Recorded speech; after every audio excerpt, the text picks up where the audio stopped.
Voting इल्जामात पर मबनी है। क्या स्पीकर अदम एतमाद की आईनी शिक को तबाह करने का इख्तियार रखता है? क्या स्पीकर एजेंडे से हटकर रूलिंग दे सकता है? चीफ जस्टिस उमर अता बंदियाल की सियासी सूरत हाल पर असखुद नोटिस केस में इस्तफसार, रिमार्क्स दिए। अदालत अफवाहों और इल्जामात की तरफ नहीं जाएगी, रास्ते ढूंढ लेंगे। आईने पाकिस्तान को मद्देनजर रखकर फैसला करेंगे, खारजा उमूर में मुदाखलत नहीं करेंगे। अदालत के पास वक्त की किल्लत है।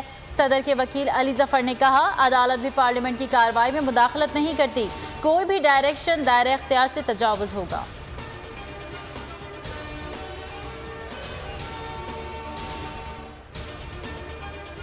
सुप्रीम कोर्ट में अटॉर्नी जनरल का तहरीक इंसाफ के वकील बाबर अवान के दलाइल पर एतराज। कहा, मुरासले में लिखा था तहरीक अदम एतमाद मंजूर ना हुई तो फिर डैश डैश डैश। कमरा अदालत में डैश डैश डैश पर कहकहे लग गए।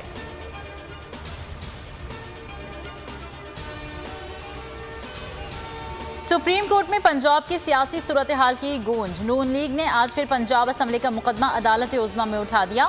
आजम नज़ीर तारड़ ने कहा, असम्बली का अमला डिप्टी स्पीकर का हुक्म नहीं मान रहा, हालात कशीदा हैं, लगता है आज भी वज़ीर आला का इलेक्शन नहीं हो सकेगा।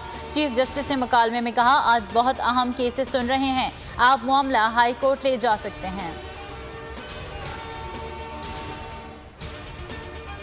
पंजाब की सियासी सूरत हाल मजीद पेचीदा हो गई। तहरीक इंसाफ ने डिप्टी स्पीकर के खिलाफ तहरीक अदम एतमाद जमा करवा दी। सेक्रेटरी असेंबली के हुक्म ना मानने पर डिप्टी स्पीकर का सुप्रीम कोर्ट से नोटिस लेने का मुतालबा।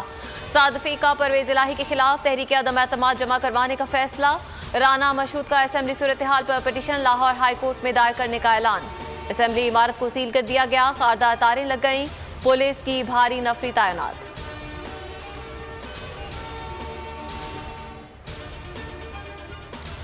सुप्रीम कोर्ट में बड़ी समाअत से पहले बड़ा झगड़ा। अहाता अदालत में फवाद चौधरी की सहाफियों से शदीद तल्ख कलामी, पैसे लेने के इल्जाम पर सहाफी आग बगोला। फवाद चौधरी को बोलने से रोक दिया, नारे और मुआफी का मुतालबा। असद उमर ने माजरत कर ली। साबिक वजीर मीडिया से बात किए बगैर अदालत चले गए।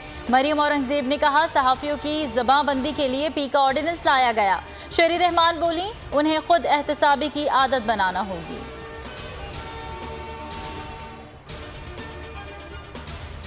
मुल्क के मुआशी तौर पर दिवालिया होने की खबरें इज़्तिराब और परेशानी का बायस हैं। शहबाज शरीफ कहते हैं, खुदा न खास्ता मुल्क डिफॉल्ट कर गया तो क्या होगा, दिवालिया होने की जिम्मेदारी हम इमरान न्याजी पर डालेंगे।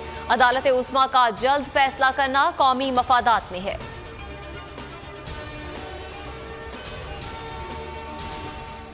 आईसीसी ने प्लेयर ऑफ द मंथ के लिए नामजदगियों का ऐलान कर दिया। बाबर आजम नामजद, फहरिस्त में ग्रेग ब्रिथ और ऑस्ट्रेलिया के पैट कमिंस को शामिल किया गया।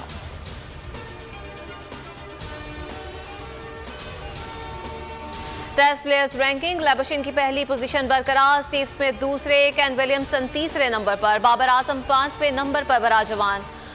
बॉलर्स में शाहीन शाह आफरीदी की 1 दर्जे तरक्की, चौथे नंबर पर आ गए।